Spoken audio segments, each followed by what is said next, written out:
అధ్యక్ష అప్పులు తెచ్చి అన్ని బిల్డింగ్స్ కట్టామని చెప్తున్నారు. చాలా సంతోషం అధ్యక్ష. ఏం బిల్డింగ్లు కట్టారు అధ్యక్ష? సెంట్రల్ జైలు కూలగొట్టిండ్రు, పురాతనమైనది నిజాం నవాబ్ కాలం నాటిది, అక్కడ హాస్పిటల్ కట్టిండ్రు అధ్యక్ష. అదే హాస్పిటల్ ఊరవతల కట్టుంటే పేషెంట్లకు కూడా మంచిగా ఉంటుంది అధ్యక్ష. పురాతనమైన జైలు కూడా అక్కడ ఉండేది అధ్యక్ష. అక్కడ ఎంజిఎం ఉంది, ఎంజిఎంలో సరిగ్గా స్టాఫ్ లేరు అధ్యక్ష. దాన్ని డెవలప్మెంట్ చేయకుండా కొత్త బిల్డింగ్ ఎందుకు కట్టారు, ఆ ప్లేస్లో ఎందుకు కట్టారంటే వీళ్ళకు పర్సంటేజ్ల కోసం కట్టారు అధ్యక్ష. ఈరోజు సెక్రటేరియట్ పాత భవనాన్ని కూలగొట్టారు అధ్యక్ష. అంత పెద్ద భవనాన్ని, అన్ని కోట్ల విలువైన భవనాన్ని కూలగొట్టాల్సిన అవసరం ఏముంది అధ్యక్ష? దాన్ని ఇంకొక గాంధీ హాస్పిటల్లో, ఇంకొక నిమ్స్ హాస్పిటల్లో చేసి పేదవాళ్లకు హాస్పిటల్ని కేటాయించి ఈ సెక్రటేరియట్ బిల్డింగ్ ఇంకా ఎక్కడైనా కట్టుంటే అదే ఆస్తి కూడగట్టినట్టు. ఉన్న ఆస్తులను ధ్వంసం చేసి కొత్త ఆస్తులు కట్టుకున్నది ఎవరి కోసం? మీకోసం కట్టుకున్నారు, మీ పర్సంటేజ్ల కోసం కట్టుకున్నారు. ఈ రోజు డబుల్ బెడ్రూమ్ ఇల్లు ఎక్కడా కూడా నిరుపేదలకు కట్టలేదు అధ్యక్ష. 100 సార్లు నేను సీఎం గారిని, గత సీఎం గారిని అడిగాను అధ్యక్ష. స్థలాలు ఉన్న వాళ్ళకి ఒక 3 లక్షలు 4 లక్షలు ఇవ్వండి, వాళ్ళు ఒక్క షెడ్ అన్న వేసుకుంటారు అంటే మేకెక్కడ ఉండాలి, కోడెక్కడ ఉండాలి, అల్లుడెక్కడ ఉండాలి, బిడ్డ ఎక్కడ ఉండాలి, డబుల్ బెడ్రూమ్ ఇల్లు కట్టిస్తా అని కనీసం ఒక 100 బెడ్రూమ్ హౌజులు కూడా ఒక్కొక్క నియోజకవర్గానికి ఇవ్వలేదు అధ్యక్ష. ఆ ఇచ్చిన బెడ్రూమ్ ఇల్లు కూడా ఈ రోజు ఎలక్షన్ల ముందు వాళ్ళ కార్యకర్తలకు మాత్రమే ఇచ్చుకున్నారు అధ్యక్ష. నిరుపేదలకు ఎవరికి ఇవ్వలేదు అధ్యక్ష. ఈ రోజు బోర్బండ పోదాం అధ్యక్ష, ఇక్కడ నుంచి బోర్బండకి వెళ్దాము. అక్కడ వాళ్ళు టైల్స్ వేసుకొని, వాళ్ళు షెల్ఫ్లు కట్టుకొని 10 వేలకు కిరాయిలకు ఇచ్చుకుంటున్నారు అధ్యక్ష డబుల్ బెడ్రూమ్ ఇల్లు. వీళ్ళు చేసిన పనులన్నీ కూడా దుర్వినియోగం చేశారు అధ్యక్ష. అప్పులు తెచ్చి నిరుపేదలకు ఉపయోగపడి పని ఒక్కటి కూడా చేయలేదు అధ్యక్ష. స్కూళ్ళు డెవలప్ చేయలేదు, ఉన్న హాస్పిటల్ డెవలప్ చేయలేదు, హాస్పిటళ్లలో స్టాఫ్ను రిక్రూట్ చేయలేదు, విద్యా వైద్యాన్ని పూర్తిగా నిర్లక్ష్యం చేసిన ప్రభుత్వం ఏదైనా ఉందంటే తెలంగాణ ప్రభుత్వం అధ్యక్ష. మనం తెలంగాణ తెచ్చుకున్నది నీళ్లు, నిధులు, నియామకాలు. ఈరోజు నీళ్లు కృష్ణా జలాలను ఆంధ్రాకు అమ్ముకుంటున్నారు అధ్యక్ష. ఒక్కటి నేను అడుగుతా అధ్యక్ష, పక్క రాష్ట్రాలు అన్నప్పుడు ఫ్రెండ్షిప్గా ఉండాలి అధ్యక్ష. సీఎం కేసీఆర్ కుటుంబం అయ్యో జగన్మోహన్ రెడ్డి ఇంట్లో భోజనం చేస్తారు అధ్యక్ష. జగన్మోహన్ రెడ్డి కుటుంబం వచ్చో సీఎం కేసీఆర్ ఇంట్లో భోజనం చేస్తారు అధ్యక్ష. వాళ్ళ వెనకాలనేమో కేటీఆర్ గారు వెళ్తారు అధ్యక్ష. మామూలుగా ఇద్దరు సీఎంలు కూర్చున్నప్పుడు తప్పకుండా వాళ్ళ చీఫ్ సెక్రటరీ, వీళ్ళ చీఫ్ సెక్రటరీ ఉండాలి. ఇద్దరు సీఎంల మధ్యలో ఏం సంభాషణ జరిగిందన్నది ప్రజలకు తెలియదు అధ్యక్ష. ఇన్నిసార్లు వీళ్ళు కలిసినా కూడా వీళ్ళు ఏం మాట్లాడుకున్నారు అనేది ప్రజలకు తెలియదు అధ్యక్ష. మళ్ళీ వచ్చినాక ఆంధ్ర మీద బయట తిడతారు అధ్యక్ష, లోపల మాత్రం భోజనాలు చేసుకుంటారు. కేటీఆర్ గారు ఏం మాట్లాడుకున్నారంటే వాళ్ళు ఏదో అభివృద్ధి గురించి మాట్లాడుకుంటున్నారు, నాకు సంబంధం లేదని వచ్చి ఈయన ప్రెస్ ముందర చెప్తాడు అధ్యక్ష. ఈ రోజు సెంట్రల్లో నీటి వనరుల గురించి మీటింగ్ పెట్టినప్పుడు ఎంతమంది ఇక్కడ నుంచి పోయారు, ఎవరెవరు పోయారు, ఎప్పుడు సీఎం పోయారు, అది ఒకసారి చెప్పమన్నాను అధ్యక్ష. ఈ రోజు కేంద్రాన్ని ఎందుకు బద్నాం చేస్తున్నారు అధ్యక్ష? ఈ రోజు మోడీ గారితో మీరు సత్సంబంధాలు ఎందుకు పెట్టుకోలేదు? ఈ రోజు యాదాద్రి విషయంలో చిన్నజీయర్ స్వామిని ఎంకరేజ్ చేశారు. ఈ రోజు ఆయన ఎక్కడో ఒకటి కట్టుకుంటే అక్కడ మోడీని పిలిచిండని ఈ రోజు మోడీని పక్కకు పెట్టేసి మోడీతో సంబంధాలు లేకుండా సెంట్రల్ ఫండ్స్ తెచ్చుకోకుండా ఈ రోజు కేంద్రం ఇవ్వడం లేదని బద్నాం చేయడం తప్ప అధ్యక్ష. ఈ రోజు కేంద్రాన్ని దూరం పెట్టింది వీళ్ళు, కేంద్రం ఫండ్స్ ఉపయోగించుకోండి వీళ్ళు. చాలా ఫండ్స్ ఈ రోజు రిటర్న్ పోయినాయి అధ్యక్ష, కేంద్ర ప్రభుత్వ నిధులు. దాని వైఫల్యం పూర్తిగా గత ప్రభుత్వాన్ని నేను చెప్తా ఉన్నాను అధ్యక్ష. దయచేసి ప్రగల్భాలు పలగకండి. ఈరోజు తెలంగాణ లాభాల బాటలో ఉన్న తెలంగాణను కాంగ్రెస్ పార్టీ మీకు అప్పచెప్పింది. నష్టాల బాటలోకి వెళ్ళి నిరుపేదల జీవితాలు మీరు బాగు చేయలేదు, కేవలం పెద్దవాళ్ళని బాగు చేశారు, పేదోళ్ళని ఎక్కడున్న వాళ్ళని అక్కడ ఉంచారు. ఈ వాస్తవాలను ఒప్పుకోవాల్సిన బాధ్యత మీ మీద ఉందని సందర్భంగా గుర్తు చేస్తా ఉన్నాను అధ్యక్ష. ఏంది అధ్యక్ష ఇట్లా ఇంతమంది మంత్రులు మధ్యలో చేస్తే మేము ఎట్లా మాట్లాడగలుగుతాం అధ్యక్ష? వాట్ ఈస్ దిస్ అధ్యక్ష? సరే ఎనీహౌ ఏం చేస్తాం అధ్యక్ష? ప్లీజ్ హరీష్ రావు గారు ప్లీజ్. అధ్యక్ష కానీ మీరు ఈసారి ఇప్పుడు 5 మంత్రులకు అవకాశం ఇస్తారు సార్. మీరు శ్రీధర్ బాబు గారు, ఉత్తమ్ కుమార్ రెడ్డి గారు, పొన్నం ప్రభాకర్ గారు, సీతక్క మన కొండా సురేఖ గారు, జూపల్లి గారు, ఇంతమంది మంత్రులకు ఇచ్చి నన్ను మధ్యలో ఇన్నిసార్లు డిస్టర్బ్ చేసి నా ఫ్లో డిస్టర్బ్ చేసే ఇది ఒక కుట్ర సార్. ఇది కూడా అన్యాయం సార్ ఇది అధ్యక్ష. మా సోదరిమణి సరే ఒక విషయంలో ప్రజలు కూడా చూస్తున్నారు అధ్యక్ష. మా సోదరిమణి సురేఖ గారు ఒక మాట అన్నారు, హాస్పిటల్ ఊరవతలు ఉండాలన్నట, జైలేమో నడి ఊళ్ళు ఉండాలన్నట. ఇది ఏం ప్రేమ అధ్యక్ష? ప్రజలు ఇబ్బంది పడొద్దు, వరంగల్ నడిబొడ్డున ప్రభుత్వ ఆసుపత్రి ఉంటే ప్రజలకు మేలవుతుందని, ప్రజల కోసం నడిబొడ్డున మేము ఆసుపత్రి కడితే దాన్ని కూడా మా సోదరిమని తప్పుపడితే నేను అది వారి విజ్ఞత వదిలేస్తా అధ్యక్ష. ఇకపోతే వైద్యం కూడా నిర్లక్ష్యమైందని సోదరిమని చెప్పారు బయట ఉంటే ఆరోగ్యకరంగా ఉంటారు పేషెంట్స్. పురాతనమైన జైలు భవనాన్ని పడగొట్టాల్సిన అవసరం ఏమొచ్చింది? ఎందుకు పడగొట్టాల్సి వచ్చింది? ఈ రోజు చెట్టుకొక్కరు పుట్టకొక్కరు అయిన అధ్యక్ష. వాళ్ళ భార్యలకు వాళ్ళు ఎక్కడున్నారో కూడా తెలియనటువంటి పరిస్థితి ఉన్నది. హరీష్ రావు గారు సార్ ఏం సార్ ఇది హరీష్ రావు, ఇప్పుడు వారు మాట్లాడితే నేను సమాధానం చెప్పాలి కదా అధ్యక్ష. తొందరగా ముగించండి. ఇప్పుడు ఎట్లా ముగించాలి సార్? మీరు 8 మంది 1/2 మంది మంత్రులకు మధ్యలో ఇంటరప్ట్ చేస్తే నేను ఎట్లా మాట్లాడాలి సార్? అధ్యక్ష, మా సోదరిమణి వైద్యం నిర్లక్ష్యమైందన్నారు. ఆనాడు కాంగ్రెస్ ప్రభుత్వ హయాములో నేను రాను బిడ్డో సర్కారు దవాఖానకనే పాటలు వస్తే మా హయాములో పోదాం పద బిడ్డ సర్కారు దవాఖానకనంత గొప్పగా ప్రభుత్వ ఆసుపత్రులు చేశాం. ఆ రోజు ప్రభుత్వ ఆసుపత్రుల్లో డెలివరీలు 30% అయితే ఈ రోజు 78% ప్రభుత్వ ఆసుపత్రుల్లో డెలివరీలు జరుగుతూ ఉన్నాయి. ఇది మా ప్రభుత్వ పంతికి నిదర్శనం. సో నేను మాటకు చెప్పగలుగుతాను కానీ I don't want to deviate. అధ్యక్ష కన్క్లూడ్ చేయండి ప్లీజ్. అధ్యక్ష ఈ రాష్ట్రం అనేక గొప్ప విజయాలను కూడా సాధించింది అధ్యక్ష. 2014-15లో 1,30,00,000 ఎకరాలు సాగైతే అధ్యక్ష ఈ సంవత్సరం 2,08,67,000 ఎకరాలు అంటే 59% అదనంగా సాగు సాధించాం అధ్యక్ష. వానకాలంతో పోటీ పడేలా యాసంగి సాగు జరుగుతూ ఉంది. పక్క రాష్ట్ర కూలీలు వచ్చి ఇవాళ తెలంగాణలో ఉపాధి పొందుతున్నటువంటి పరిస్థితి అధ్యక్ష. గత సంవత్సరం వరి ఉత్పత్తి 2,58,16,487 మెట్రిక్ టన్నులకు పెరిగింది అధ్యక్ష. పౌర సరఫరాల సంస్థ ద్వారా 2014-15లో 24 లక్షల మెట్రిక్ టన్నుల ధాన్యం సేకరిస్తే 2020-21లో 1,41,00,000 మెట్రిక్ టన్నుల ధాన్యం సేకరించాం అధ్యక్ష. 2014-15లో 3,392 కోట్ల విలువైన ధాన్యం మాత్రమే కొనుగోలు చేస్తే ఇప్పుడు అదే సంస్థ గత సంవత్సరం 27,037 కోట్ల విలువైనటువంటి ధాన్యాన్ని కొన్నది అధ్యక్ష. అంటే 483% వడ్ల కొనుగోలులో వృద్ధి సాధించిన అధ్యక్ష. 9 ఏళ్లలో రైతుల నుంచి 1,34,768 కోట్ల విలువైన ధాన్యాన్ని కొనుగోలు చేసిన అధ్యక్ష. ఇది నిజం కాదా అధ్యక్ష? అన్ని రకాల పంటలు కలిపి మేము అధికారంలోకి వచ్చినాడు కోటి మెట్రిక్ టన్నుల పంట దిగుబడి వస్తే ఇవాళ 4 రెట్ల అధ్యక్ష 4 కోట్ల మెట్రిక్ టన్నుల పంట దిగుబడి వచ్చింది అధ్యక్ష. ఇరిగేషన్లో దాదాపు వాళ్ళ విజ్ఞత లేకపోతే వాళ్ళకు వదిలేద్దాం. మీరు కొద్దిగా నిశ్శబ్దంగా వాళ్ళ విజ్ఞతకు వదిలేద్దాం. స్పీకర్ గారు సభానాయకుడు చూసుకుంటారు. ఎల్ఏ మినిస్టర్ గారు కంట్రోల్ చేసుకోవాలి. అధ్యక్ష నిజాలు చెప్తుంటే వినే ఓపిక లేకపోతే ఎట్లా అధ్యక్ష? వాళ్ళకు మీరు కంక్లూడ్ చేయండి ప్లీజ్. అధ్యక్ష 15 నిమిషాలు అధ్యక్ష, 15 minutes అధ్యక్ష. ఇరిగేషన్ లో దాదాపు అధ్యక్ష 200 TMCల కొత్త రిజర్వాయర్ల సామర్థ్యాన్ని ఇలా మేము రాష్ట్రంలో ఏర్పాటు చేసినాం అధ్యక్ష. 200 TMC అంటే TMCల రిజర్వాయర్లు కొత్తగా ఈ రాష్ట్రంలో రావాలంటే దానికి డబ్బు ఖర్చు కాదా అధ్యక్ష?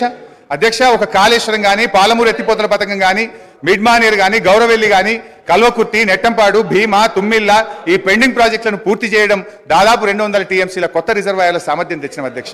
అదేవిధంగా విద్యుత్ స్థాపిత సామర్థ్యం 7,778 మెగావాట్ల నుంచి 18,567 మెగావాట్లకు పెంచిన అధ్యక్ష. కొత్తగా 33 జిల్లా కలెక్టరేట్లను 1,649 కోట్ల రూపాయలతో చేపట్టి 25 కలెక్టరేట్లు పూర్తి చేసిన అధ్యక్ష.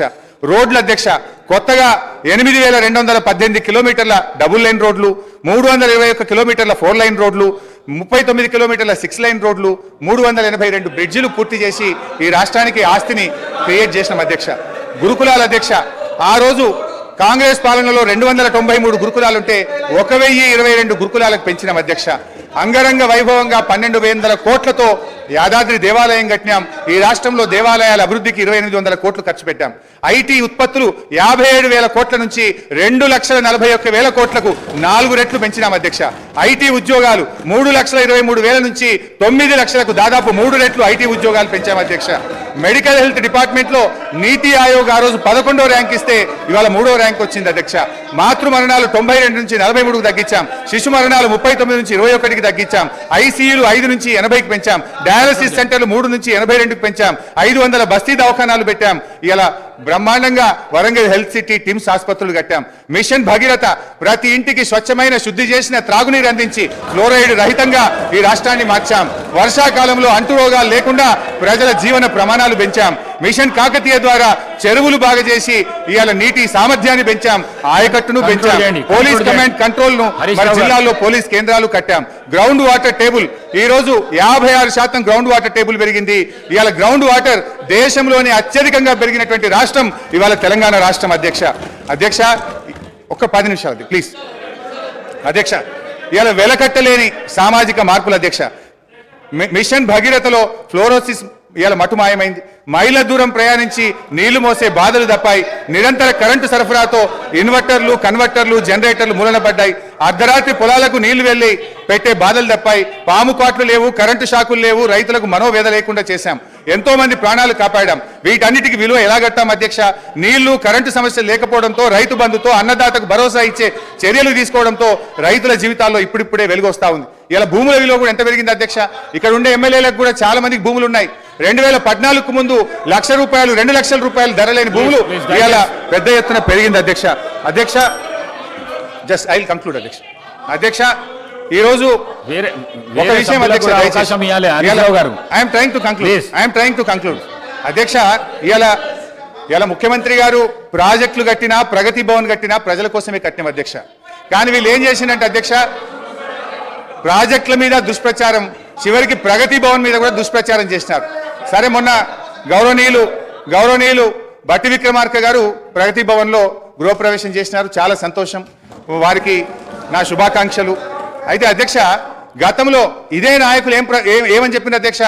ప్రగతి భవన్లో 150 గదులున్నాయని, బుల్లెట్ ప్రూఫ్ బాత్రూమ్లు ఉన్నాయని, 250 సీట్లున్న సినిమా థియేటర్లు ఉన్నాయని, స్విమ్మింగ్ పూల్లు ఉన్నాయని చెప్పిండ్రు. మరి ఇప్పుడు బట్టి గారు చెప్పాలి ఎన్ని రూములు ఉన్నాయో, స్విమ్మింగ్ పూల్లు ఉన్నాయా, ఏమున్నాయో ఇప్పుడు బట్టి గారు సమాధానం చెప్పాలి. అధ్యక్ష, మా నాయకుడు తన కోసం ఆలోచించలే.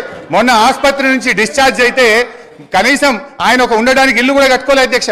ఎమ్మెల్యేగా ఉన్నప్పుడు 500 గజాల స్థలంలో కట్టుకున్న ఇంటికి, అదే పడావుబడ్డ ఇంటికి సున్నం వేసుకొని తిరిగి ఆ ఇంటికే పోయి ఉన్నటువంటి ఇవాళ నిజాయితీ మా ప్రభుత్వాన్ని, మా కేసీఆర్ అధ్యక్ష.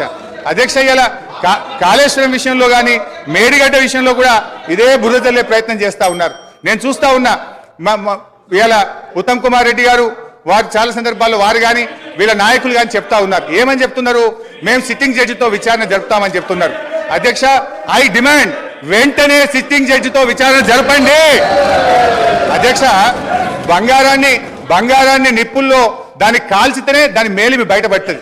నిజమేందో ప్రజలకు తెలవాలి, బంగారం ఏందో కంచేందో ప్రజలకు అర్థమవుతుంది. నేను ఒకటే కొడతా ఉన్నా ఇలా, ఎందుకంటే అధ్యక్ష గతంలో ఒక నిమిషం అధ్యక్ష, దయచేసి జస్ట్ 3 minutes అధ్యక్ష. దాదాపు 80,000 కోట్లు ఖర్చైన కాళేశ్వరానికి 1,00,000 కోట్లకు ఇలా అవినీతి జరిగిందని చేసిన వీళ్ళ అవినీతి ప్రచారం గోబల్స్ గా పెద్ద ఎత్తున ప్రచారం చేశారు అధ్యక్ష. దురదృష్టవశాత్తు ప్రజలు కూడా కొంత నమ్మింది అధ్యక్ష. ఇలా నిజం నిలకడమే తెలుస్తుంది. తప్పకుండా మీరు మేడిగడ్డ మీద వేస్తారా, సుందిళ్ళ మీద వేస్తారా, సిట్టింగ్ జడ్జితో విచారణ తక్షణమే వేయండి. మేము రెడీగా ఉన్నాం. మా నిజాయితీ బయటకు వస్తుంది. మేము ఎలాంటి తప్పులు చేయలేదు కనుక నిజాలు ప్రజలకు తెలవాలంటే విచారణ జరపాలి, వెంటనే వేయాలని కూడా. Leader of the house speaker sir, మాజీ మంత్రివర్యులు హరీష్ రావు గారు 5 సార్లు శాసనసభ్యుడిగా, నాకు తెలిసక్క లెక్కలు 5 సార్లు. ఆయన ఏదో దొంగ లెక్కలు కలుపుకొని వేయడని చెప్తుంటాడు. కానీ ఆయన ఎన్నికైందే 2005లో, 2005, 2009, 2014, 2018, 2023. ఇంకా అన్ని రాసుకోండి, బై ఎలక్షన్స్ రాసుకోండి, వాళ్ళ మామ గెలిచినవి కూడా ఆయన దాంట్లో రాసుకోండి, ఏం అభ్యంతరం లేదు. వారు వివిధ హోదాలలో వారు పనిచేయడం జరిగింది. 2014 నుంచి 2018 వరకు వారే సాగునీటి పారుదల శాఖ మంత్రిగా పనిచేసిండ్రు. వారి తర్వాత మాజీ ముఖ్యమంత్రి గారు చంద్రశేఖరరావు గారు సాగునీటి పారుదల శాఖ మంత్రిగా పనిచేసిండ్రు. అంటే ఈ 9.5 సంవత్సరాలు వాళ్ళ కుటుంబం తప్ప ఇతరులు ఎవ్వరూ సాగునీటి పారుదల శాఖ మంత్రిగా పనిచేయలేదు. వారు ఆర్థిక మంత్రి తర్వాత ఈ రాష్ట్రం మీద ఉన్న అప్పులు కానీ, వివిధ కార్పొరేషన్ల పేరు మీద చేసిన అప్పులు కానీ సంపూర్ణంగా వారి దగ్గర సమాచారం ఉంటుంది. ఎందుకంటే ప్రతిరోజు రిజర్వ్ బ్యాంకు వాళ్ళ దగ్గర ఉన్న నిల్వలన్నీ మన అవసరమైన దాని రిపోర్ట్ ఫైనాన్స్ సెక్రటరీ గారికి ఇస్తారు. ఫైనాన్స్ సెక్రటరీ గారికి ఇచ్చినట్టే అది ఫైనాన్స్ మినిస్టర్కి ఇచ్చినట్టే. ఇప్పుడు నేను వారు పదే ఎన్నికల సందర్భంలో కాళేశ్వరం ప్రాజెక్టు అంచనాలే 80,000 కోట్లు, 1,00,000 కోట్ల అవినీతి జరిగిందని ఎట్లా అంటారు? వీళ్ళు లీడర్లు కాదు, వీళ్ళు రీడర్లు, రాసిచ్చింది మాత్రమే చదువుతారని చెప్పి ప్రజల్ని మభ్యపెట్టడానికి శాయశక్తుల్లో వాళ్ళ కుటుంబం అంతా ప్రయత్నం చేశారు. సరే మేమేం చెప్పినాం వాళ్ళేం చెప్పినారు ప్రజల అనేది పక్కన పెడితే వాస్తవాలు అనేటివి కొన్ని ఉంటాయి. ఆర్థిక శాఖ ఉన్నది ఈరోజు. ఆర్థిక శాఖకు మొన్నటి వరకు పనిచేసిన మంత్రి గారు పేజీ నెంబర్ 21 వారు చూసుకోవాలి తమ ద్వారా, మిగతా సభ్యులు కూడా. ఇప్పుడు ప్రభుత్వం ఇచ్చిన నివేదిక ఏదైతే ఉందో పేజీ నెంబర్ 21లో ప్రభుత్వ హామీతో ఎస్పీవీల ద్వారా సేకరించబడి ప్రభుత్వమే చెల్లింపులు చేయబడతాయి అని చెప్పిన దాంట్లో మొట్టమొదటి Kaleshwaram irrigation project corporation limited sanctioned loan 97,449 97,449 కోట్ల రూపాయలు రుణం మంజూరైంది. ఇందులో లోను విడుదలయ్యింది 79,287 కోట్ల రూపాయలు. నేనిప్పుడు తమ ద్వారా ఆర్థిక మంత్రి గారిని సూటిగా ప్రశ్నించదలుచుకున్నా. మాజీ వాళ్ళు అనుకోవాలి, ఆ భ్రమలలోనే ఉంటే బయటికి పోతారు. అయితే ఈరోజు అధికారిక లెక్కలు ఇవి కార్పొరేషన్ ద్వారా లోన్లు చేయబడిన అప్పు 97,449 కోట్లు. ఇవి కాకుండా కాళేశ్వరం ప్రాజెక్టుకు రాష్ట్ర ప్రభుత్వం ఖర్చు పెట్టింది. వాటి వివరాలను కూడా తీసుకొని మేము ఇస్తాము. ఈరోజు వారు సభను మళ్ళీ మీ ముందు తప్పుదో పట్టిస్తున్నారు కాబట్టి సభలో సంపూర్ణమైన సమాచారంతో అనుభవంతో ఆ సభ్యులు మాట్లాడితే మాకు ఎలాంటి అభ్యంతరం లేదు.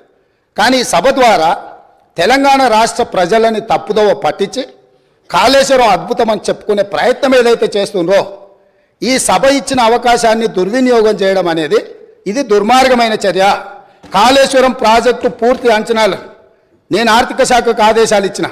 రేపు మా సాగునీటి పారుదల శాఖ మంత్రి గారు మాట్లాడేటప్పుడు టోటల్గా వేసిన అంచనా ఎంత, అందులో కార్పొరేషన్ పేరు మీద మంజూరైన లోన్లు ఎంత, మంజూరైన లోన్ల నుంచి ఇప్పటి వరకు వినియోగించుకున్న నిధులెన్ని, అదేవిధంగా రాష్ట్ర ప్రభుత్వం తన బడ్జెట్ నుంచి ఖర్చు పెట్టిన నిధులెన్ని, వీటన్నిటిని వివరాలను మళ్ళీ అక్కడ చెప్తాం. కాబట్టి ఇప్పుడు నేనేం చెప్పదలుచుకున్నా అంటే వారు మాట్లాడుతున్నది లోపభూయిష్టమైన అబద్ధము. కాళేశ్వరం ప్రాజెక్టు యొక్క అంచనాలు 80,000 కోట్లు కాదు, లోన్లే 97,449 కోట్ల రూపాయలు ఆల్రెడీ లోన్లు మంజూరు తెచ్చుకున్నారు. రాష్ట్ర ప్రభుత్వం ఖర్చు పెట్టింది. మొత్తానికి వీళ్ళు వేసి అంచనా లెక్కలేస్తే అది ఎక్కడికో వెళ్తుంది. అదొకటి అధ్యక్ష. రెండవది, ఇంతకుముందు మంత్రులు జూపల్లి కృష్ణారావు గారు మాట్లాడబోతుంటే పాపం వారిని దబాయించే ప్రయత్నం చేస్తున్నారు. నేను 2 విషయాలు ఇక్కడ చెప్పదలుచుకున్నా. ఆర్థిక మంత్రి గారే కాళేశ్వరం మీద పెట్టిన నివేదికలో, రాష్ట్ర ప్రభుత్వం ఇచ్చిన నివేదికలో వీళ్ళు చెప్పింది కాళేశ్వరం ప్రాజెక్టు కట్టడం ద్వారా ఆ నీళ్లు రైతులకు అమ్ముతాము, ఆ నీళ్లు ఇండస్ట్రీస్కి అమ్ముకుంటాము, ఇట్లా ఈ ప్రాజెక్టు ద్వారా నీళ్ళన్నీ పైసలకే అమ్ముతాం, ఉచితంగా ఎవరికి ఇయ్యము. వ్యవసాయంతో సహా ఏం చూపించరు? ఒక్క సంవత్సరానికి ఆదాయం 5,199 కోట్ల రూపాయల ఆదాయం వస్తుంది. కాళేశ్వరం ప్రాజెక్టు కట్టి వ్యవసాయానికి నీళ్ళు అమ్ముతాం, పరిశ్రమలకు నీళ్ళు అమ్ముతాం, తాగడానికి నీళ్ళు అమ్ముతాం, మొత్తం వ్యాపారమే చేస్తాం. మా ప్రభుత్వం ఉన్నదే వ్యాపారం చేయడానికి. మా ప్రభుత్వం సేవ చేయదు, మా ప్రభుత్వం ప్రజలకు సహాయం చేయదు, వ్యాపారం చేస్తాము. ఆ వ్యాపారం ద్వారా 5,199 కోట్ల రూపాయల ఆదాయం వస్తుందని చూపించి వీళ్ళు ఈ అప్పులు చేసింది. ఈ సంతకాలు పెట్టింది ఎవరు? ఈరోజు అక్కడ కూర్చొని మాట్లాడుతున్న మాజీ ఆర్థిక మంత్రి గారు. ఇది మొదటి విషయం. రెండవది, మిషన్ భగీరథ. మిషన్ భగీరథ మీద కూడా ఈరోజు మేము ఇంటింటికి నల్లాలు ఇచ్చినాం. అసలు మీరు పుట్టినప్పుడు ఇది ఉన్నోళ్ళని అందరిని అడుగుతున్నా, వారిని కూడా అడుగుతున్నా. 2014 కంటే ముందు మన మంచినీళ్ళు తాగలేదా అధ్యక్ష? మన గ్రామాలలో నల్లాలు లేవా? మన గ్రామాలలో నీళ్ళ ట్యాంకులు లేవా? వీరొచ్చినాకనే శివుడి తల మీద ఉన్న గంగను భూమి మీదకి తెచ్చి, భూమి మీద ఉన్న గంగను కాళేశ్వరంలోకి పారిచ్చి, కాళేశ్వరం ఉన్న గోదావరి జలాలను మన ఇంట్లల్లో నల్ల ద్వారా ఇచ్చి మన జీవితాలు ధన్యమైనట్టు, అదేదో వీళ్ళు అద్భుతం చేసినట్టు, అదేదో ఉచితంగా ఇస్తున్నట్టు, ఈ ఉచితంగా ఇవ్వడం ద్వారా తెలంగాణనే దేశానికి నెంబర్ 1గా ఆదర్శంగా ఉన్నట్టు ఈ సభలో నించొని, బయట రాజకీయ ఉపన్యాసాలు ఏమి ఇచ్చుకున్నా మనకేం అభ్యంతరం లేదు అధ్యక్ష. కానీ సభను మిస్లీడ్ చేసే విధంగా శాసనసభ వ్యవహారాల శాఖ మంత్రిగా గతంలో పనిచేసి ఆ అనుభవాన్నంతా ఉపయోగించి సత్యదూరమైన వార్తలు ఇక్కడ చెప్పడానికి ప్రయత్నం చేస్తున్నాడు. అందుకే మిషన్ భగీరథ మీద కూడా నేను చెప్పదలుచుకున్నా అధ్యక్ష. ఇది 2019, 2020 సంవత్సరంలో వీళ్ళు రూరల్ హౌస్ హోల్డ్కి అమ్మడం ద్వారా 1030 కోట్లు సంపాదిస్తామని, మున్సిపల్ కార్పొరేషన్లో ఉండే ప్రజలకు నీళ్ళు అమ్మడం ద్వారా 169 కోట్లు సంపాదిస్తామని, అదేవిధంగా మున్సిపల్ రిక్వైర్మెంట్ ఇతర అవసరాలకు 360 కోట్లు సంపాదిస్తామని, అదేవిధంగా ఇండస్ట్రియల్ అవసరాలకు అంటే పరిశ్రమల అవసరాలకు అమ్మి 4147 కోట్ల రూపాయలు, మొత్తం కలిపి 5706 కోట్ల రూపాయలు ప్రతి సంవత్సరం మిషన్ భగీరథ మీద మాకు ఆదాయం వస్తుంది, మేము ఈ ఆదాయం ద్వారా మీకు అప్పులు తిరిగి చెల్లిస్తామని చెప్పి ఈరోజు బ్యాంకులను మభ్యపెట్టి తప్పుడు నివేదికలు ఇచ్చి లోన్లు తెచ్చిండ్రా? మాజీ ఆర్థిక మంత్రి గారు చెప్పాలి. లేదు, నిజంగానే ప్రజల దగ్గర వసూళ్లు చేసి తాగునీళ్లను సాగునీళ్లను వ్యాపారంగా మార్చి వ్యాపార ఆట వస్తువుగా నీళ్లను మార్చి ప్రజల సెంటిమెంటును, తెలంగాణ ఉద్యమంలో వాళ్ళ పార్టీ చెప్పింది నీళ్లు నిధులు నియామకాలు, నీళ్లే మొదటి సింహభాగం వాళ్ళ ఉద్యమం, వాళ్ళ నాడు వాళ్ళ పార్టీ చెప్పుకున్నది.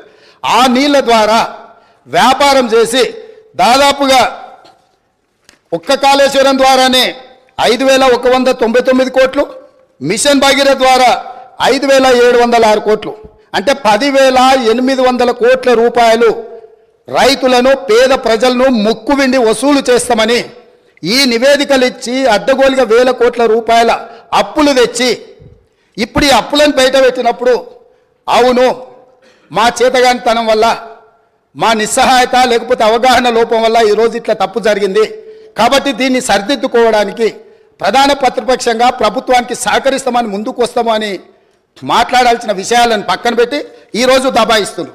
ఇంకొకటి అధ్యక్ష, ఇంతకుముందే వారు మాట్లాడుతూ తెలంగాణ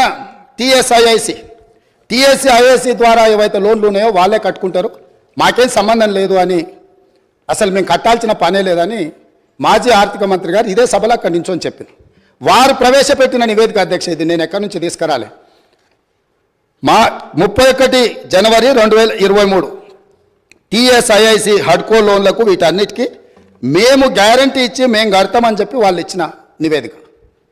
అంటే ఈరోజు ఏ కార్పొరేషన్ల ద్వారా లోన్లు తెచ్చినా పర్టికులర్గా వారు టీఎస్ఐఐసికి సంబంధించిన నిధులు మేము చెల్లించాల్సిన అవసరం లేదు, ప్రభుత్వానికి సంబంధం లేదు, వాళ్ళే చెల్లిస్తారనేది అయితే చెప్పిండో వారు సత్యదూరమైన అంశాలను ఇక్కడ ప్రస్తావించిండ్రు.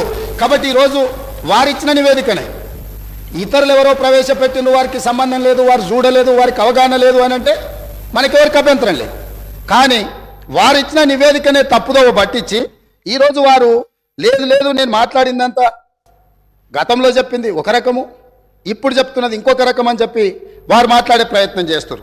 అదేవిధంగా వారు చాలా అద్భుతమైన బడ్జెట్ను ప్రవేశపెట్టినాం, మా అద్భుతమంతా చూసి దేశమంతా మమ్మల్ని ఏమంటారు మమ్మల్ని అనుకరించాలి, అంత అద్భుతమని 2015-16 క్యాగ్ నివేదిక ఏమన్నది అధ్యక్ష? వారి దగ్గర వారి ఆర్థిక మంత్రిగా పనిచేసి వారి దగ్గర వివరాలు లేవా? దాంట్లో ఏం చెప్పిండ్రు? వీళ్ళు క్యాగ్ నివేదిక ప్రకారం ఆఫ్ బడ్జెట్ అంటే బడ్జెట్లో రాని అప్పులను తీసుకొచ్చి ఆదాయంగా చూపించి మొత్తం బ్యాంకులను ప్రభుత్వ వ్యవస్థలను తప్పుబట్టిండ్రు అని చెప్పి క్యాగ్ నివేదిక స్పష్టంగా ఈ రాష్ట్ర ప్రభుత్వాన్ని తప్పుబట్టింది. ఈ ప్రభుత్వం ఉద్దేశపూర్వకంగా ఆర్థిక సంస్థలన్నిటిని కూడా తప్పుదోవ పట్టించి అత్యధిక వడ్డీతో రుణాలు తీసుకొచ్చి ఈ రాష్ట్రాన్ని అప్పుల కూపంగా తయారు చేసిందని క్యాగ్ నివేదిక 2015-16లో ఇచ్చిన లేఖ అధ్యక్ష ఇది. అదేవిధంగా బడ్జెట్ తయారీలోనే లోపాలు ఉన్నాయని 2018-19లో అసలు మీరు తయారు చేస్తున్న బడ్జెట్లోనే లోపభూయిష్టంగా ఉన్నది, మీ విధానాన్ని మార్చుకోండి, మీ విధానాన్ని మార్చుకోవడం ద్వారా రాష్ట్రానికి మేలు జరుగుతుందని చెప్పి స్పష్టంగా క్యాగ్ మొట్టకాయలు వేసింది ఆనాటి ప్రభుత్వాన్ని. ఇన్ని రకాల వాస్తవాలు ఉన్నా వారికి ఉన్న అనుభవాన్ని అంతా కూడా వినియోగించి అబద్ధాలు చెప్పి ఈ సభను ఈ రాష్ట్ర ప్రజల్ని తప్పుదోవ పట్టించాలనేదైతే ప్రయత్నం చేస్తుండ్రో ఇది శాసనసభ వ్యవహారాలు నిర్వహించే మా శ్రీధర్ బాబు గారికి సూచన చేస్తున్నా.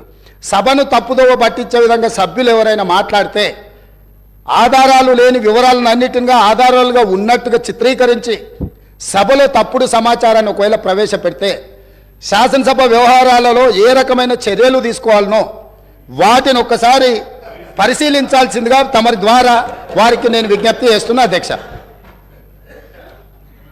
మదన్ మోహన్ గారు.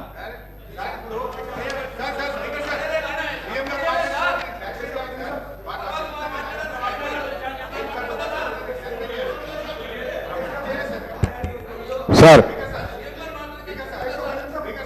హానరబుల్ స్పీకర్ గారికి. Sir, honourable speaker, I request.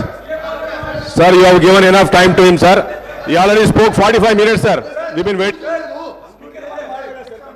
Sir ఒక్క నిమిషం sir. Speaker sir, first of all నేను కంక్లూడ్ చేయలేదు. మధ్యలో ముఖ్యమంత్రి గారు లేచి ఒక నిమిషం సార్ ముఖ్యమంత్రి గారు లేచి మాట్లాడినారు అధ్యక్ష. నేను I want to set right the record. CM గారు నిజానికి నేను సభను తప్పుదో పట్టించలేదు, గౌరవ సభానాయకుడు గారే తప్పుదో పట్టించారు. నేను ఐ వాంట్ టు క్లారిఫై. ఏంటంటే అధ్యక్ష, ఇవాళ ముఖ్యమంత్రి గారు కూడా వినాలి. నేను అఫ్కోర్స్ వాడిని తప్పనను, కొత్తగా ముఖ్యమంత్రి అయినట్టు టైం పడుతుంది విషయాలు తెలుసుకోవడానికి, నేను తప్ప అనట్లేదు. అయితే అధ్యక్ష, ముఖ్యమంత్రి గారు మీ ద్వారా గౌరవ సభానాయకుడు దృష్టికి తీసుకుపోతున్న ఏంటంటే అధ్యక్ష, కాళేశ్వరం కార్పొరేషన్లో కేవలం కాళేశ్వరం ప్రాజెక్టుకే రుణాలు తీసుకోలేదు అధ్యక్ష. పాలమూరు లిఫ్ట్ ఇరిగేషన్కు కూడా కాళేశ్వరం కార్పొరేషన్ ద్వారా తీసుకున్న రుణాలను ఖర్చు పెట్టాము. It's not that Kaleshwaram corporation తీసుకున్న అప్పంతా కాళేశ్వరంకే ఖర్చు పెట్టారని ముఖ్యమంత్రి గారు చెప్పారు. ఇది సత్యదూరమైంది. నంబర్ 1.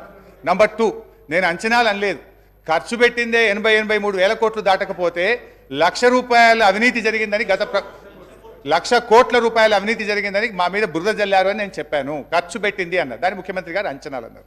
సో నీళ్ల విషయంలో మా పాలసీ ఏందో 3 ఏళ్ళు ప్రభుత్వం ప్రజలు చూశారు. మేము మంచినీళ్లు రాష్ట్ర ప్రజలకు ఉచితంగా, ఈ రాష్ట్ర ప్రజలకు గత 3.5-4 సంవత్సరాలుగా మిషన్ భగీరథ పూర్తి చేసిన తర్వాత త్రాగునీరు ఇచ్చాం. గత ప్రభుత్వం నీటి తీరువ నాగార్జున సాగర్ ప్రాజెక్ట్ కింద ఎస్ఆర్ఎస్పీ కింద నీటి తీరువ వసూలు చేస్తే మేము ₹1 కూడా తీసుకోకుండా ఉచితంగా సాగునీళ్లు అందించిన మా విధానం రాష్ట్ర ప్రజలకు తెలుసు అధ్యక్ష. ఇకపోతే టీఎస్ఐఐసి విషయంలో ముఖ్యమంత్రి గారు అన్నారు ఇలా రాష్ట్ర ప్రభుత్వమే కడుతుంది. ఎస్ అధ్యక్ష, టెంపరీగా మనం కట్టినా, ఇప్పుడు ఉదాహరణకు మేము ఏం చేసినాం, ఆ డబ్బులు నిమ్స్కులో ల్యాండ్ ఎక్విజిషన్కు, ఫార్మాసిటీలో ల్యాండ్ ఎక్విజిషన్కు ఆ డబ్బులు ఖర్చు పెట్టినాం. ఒకసారి ఇండస్ట్రియలిస్టులకు ఫార్మాసిటీలో భూమిని కేటాయించిన, నిమ్స్లో ఇండస్ట్రీలకు భూమి కేటాయించిన తర్వాత డబ్బులు వస్తాయి టీఎస్ఐసికి. Then they will give it back to the government.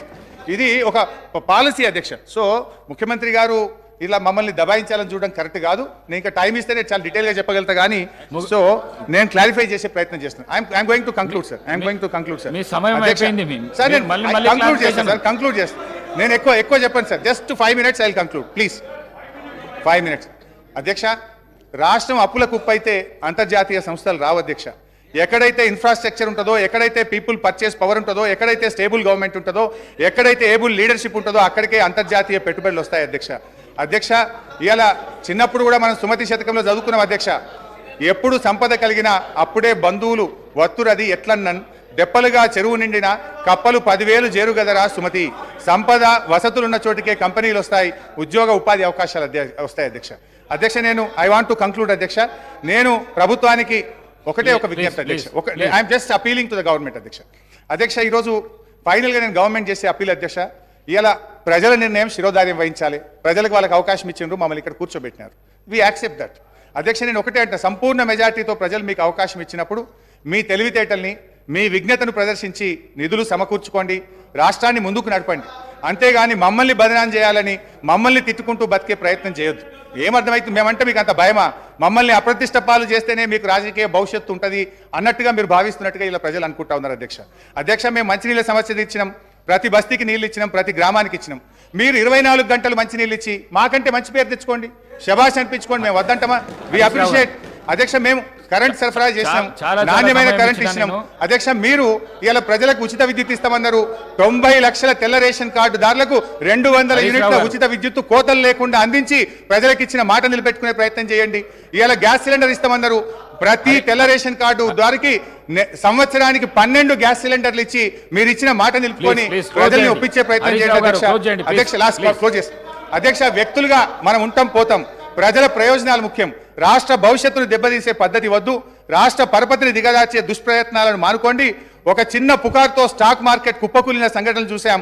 మీరు మన రాష్ట్ర ఆర్థిక పరిస్థితి మీద అధికారికంగా పుకార్లు సృష్టించి రాష్ట్ర భవిష్యత్తును ప్రశ్నార్థకం చేయకండి. ఈ శ్వేతపత్రాలు రాష్ట్ర ఆర్థిక ప్రగతికి కోతపత్రాలు అవుతాయి. దేశానికి దిక్సూచిగా ఉన్న తెలంగాణను దివాలా అనే ముద్ర వేయకండి. సంపద ఉన్నది, సమృద్ధి ఉన్నది, వృద్ధి రేటును పెంచండి, మరింత పకడ్బందీగా రెవెన్యూ లీకేజీలను అరికట్టండి, రాష్ట్ర అభివృద్ధిని చేయండి.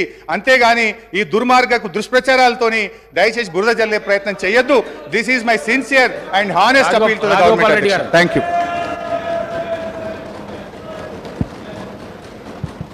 అధ్యక్ష అబ్బా అదే అధ్యక్ష అధ్యక్ష అధ్యక్ష కూర్చొని చెప్తాను. అధ్యక్ష మన హరీష్ రావు గారికి గంట సమయం ఇచ్చినా కానీ హరీష్ రావు గారికి గంట సమయం ఇచ్చినా కానీ సమయం సరిపోలేదని అంటున్నారు. అధ్యక్ష సార్ కూర్చో సార్ హరీష్ రావు గారు అధ్యక్ష హరీష్ రావు గారు హరీష్ రావు గారికి గంట సమయం ఇచ్చినా ఆయన తృప్తిగా లేరు అధ్యక్ష. ఎందుకంటే వాళ్ళకు మన ఊళ్ళలో ఏమంటారు అధ్యక్ష, మేనమామ సాలు వచ్చిందంట అధ్యక్ష. అంటే ఆయనకు మాటలు చెప్పడంలా, అబద్ధాలను నిజం మాట్లాడలా. ఆ కేసీఆర్ గారు ట్రైనింగ్ మాత్రం కేసీఆర్ కుటుంబ సభ్యులకు మేనల్లునికి మాత్రం చాలా పొలికలు వచ్చినాయి అధ్యక్ష. ఇంత సమయం ఇచ్చిన తర్వాత కూడా మరి గవర్నమెంట్ని ఇట్లా మాట్లాడమంటే ఏంటి అధ్యక్ష ఇదంతా?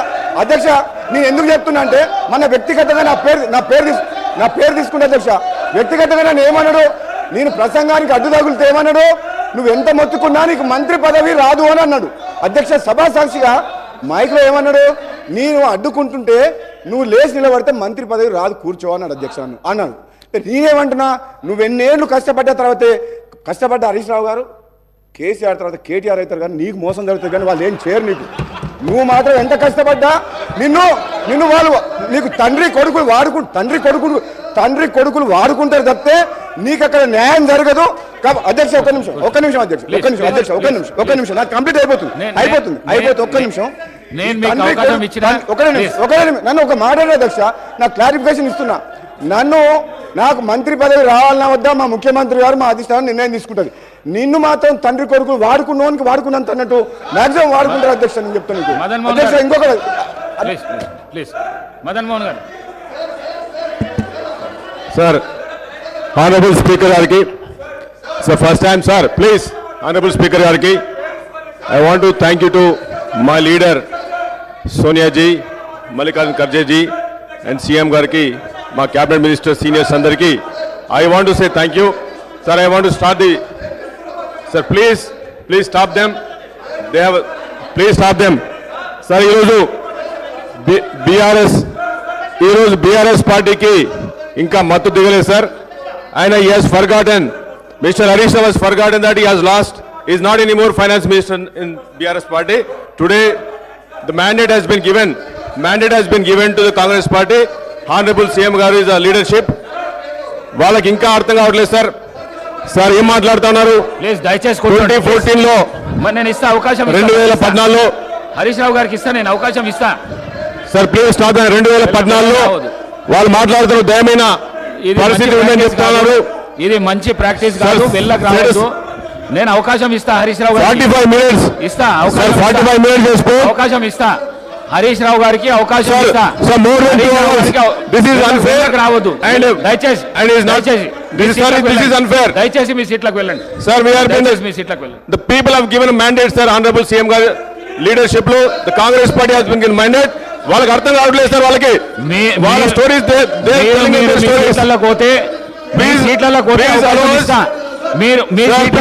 అవకాశం ఇస్తా. ప్లీజ్ దయచేసి పోండి. మీ సీట్లలో కూడా అవకాశం ఇస్తా. ఇది చాలా తప్పు చేస్తున్నారు. అవకాశం సీనియారిటీ ఉండి కూడా పద్ధతి, ఒక డిసిప్లిన్ వెళ్ళండి సార్. మాట్లాడమని సార్ కొత్త వచ్చిన నేను అవకాశం ఇస్తా. మీ రైట్ దయచేసి.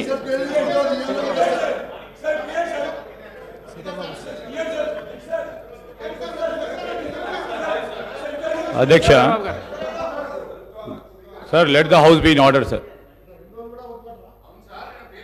Let the house be in order sir please sir. Prashant Reddy garu sir, Prashant Reddy గారు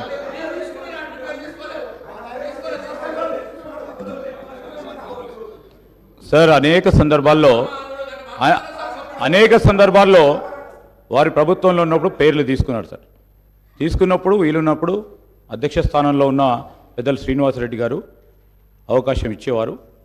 అనేక సందర్భాల్లో తీసుకున్నప్పుడు ఒకటిసారో రెండోసారి 2 రోజులైంది ప్రభుత్వం ఏర్పాటయ్యి.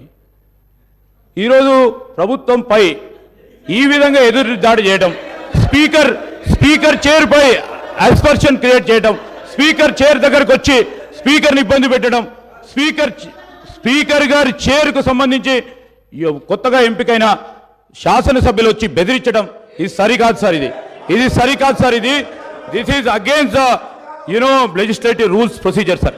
మేము కోరుతా ఉన్నాం అధ్యక్ష, హరీష్ రావు గారికి అవకాశం ఇవ్వండి క్లారిఫికేషన్ అప్పుడు. ఎట్లయినా వారు మాట్లాడతారు కదా సార్ క్లారిఫికేషన్ అప్పుడు వారు మాట్లాడతారు sir. Let him speak sir. Already sir record చూడండి, 1 hour 50 minutes మాట్లాడారు sir. 1 hour 50 minutes he spoke sir. నేను దయచేసి చెప్తా ఉన్నాను, పెద్దలు హరీష్ రావు గారిని కూడా కోరుతా ఉన్నాను, క్లారిఫికేషన్ సందర్భంలో వారికి మాట్లాడే అవకాశం ఇవ్వండి, వారు చెప్పదలుచుకునే విషయాలు చెప్పమనండి. కానీ మా సభ్యుడు మాట్లాడుతూ ఉన్నప్పుడు మళ్ళీ తిరిగి ఈ విధంగా మొత్తం వారి టీఆర్ఎస్ పార్టీకి సంబంధించిన శాసనసభ్యులు వచ్చి మరి చైర్ పైన ఉన్న మిమ్మల్ని కూడా బెదిరించడం సరికాదు సార్. ఇది మదన్ మోహన్ గారు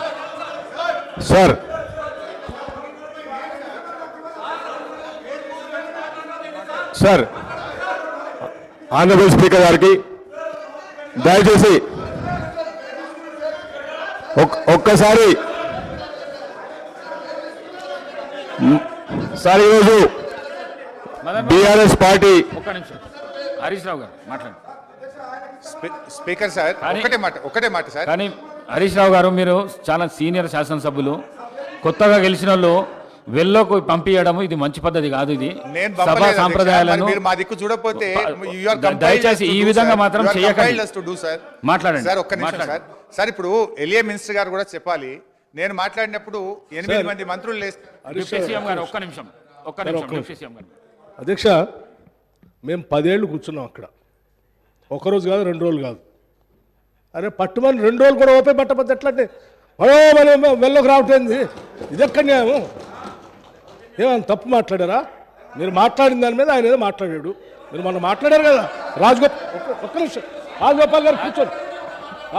రాజగోపాల్ రెడ్డి గారు మొన్న రాజగోపాల్ గారి పేరు తీసుకొని మాట్లాడిండు. మైక్ అడిగాడా? మీరు ఇచ్చారా? ఇవ్వలేదు కదా మొన్న. ఉన్నాడు, ఇవ్వలేదు కదా మొన్న మైక్. ఇవ్వలేదు ఆయనకి, మొన్న ఇవ్వలేదు మైక్ ఆయనకి. అంటే పేరు తీసుకున్నారు కాబట్టి మైక్ అంటే 10 ఏళ్ళు బస్ కొన్ని 100 సార్లు మా పేర్లు అన్నీ తీసుకొని ఉంటారు. ఎప్పుడే మైకేమి ఇవ్వలేదు. ఇది బుల్డోజ్ చేసే విధానం, ఇది కరెక్ట్ కాదు. పట్టుమని 2 రోజులు కూడా మీకు ఓపిక లేకుండా మేము వెళ్ళలోకి వచ్చి సభాపతి గారిని బెదిరిస్తూ అడ్డగోలుగా మాట్లాడేది ఇది పద్ధతి కాదు సార్. మీరు దయచేసి వీఆర్ నాట్ హీలింగ్. ఈ ప్రెజర్ టాక్టిక్స్కి మేమేమో హీల్ కావటానికి సిద్ధంగా లేవు. గౌరవ సభ్యులు మాట్లాడేది ఉంది, మాట్లాడించండి. వాళ్ళు ఏమైనా సమాధానం చెప్పాలంటే క్లారిఫికేషన్లో చెప్పాలి. No let not heal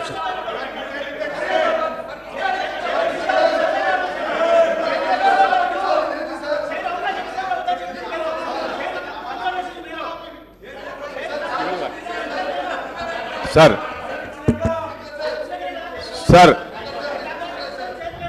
sir వాళ్ళకి పేషెన్స్ కూడా లేదు సార్.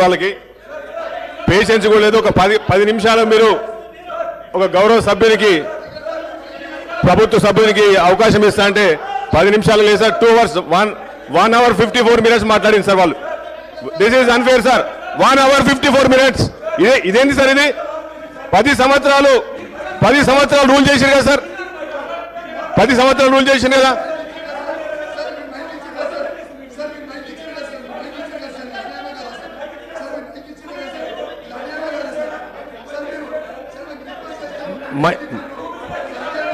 సార్, ఈరోజు హరీష్ రావు గారు మాట్లాడుతూ శ్రీధర్ బాబు గారు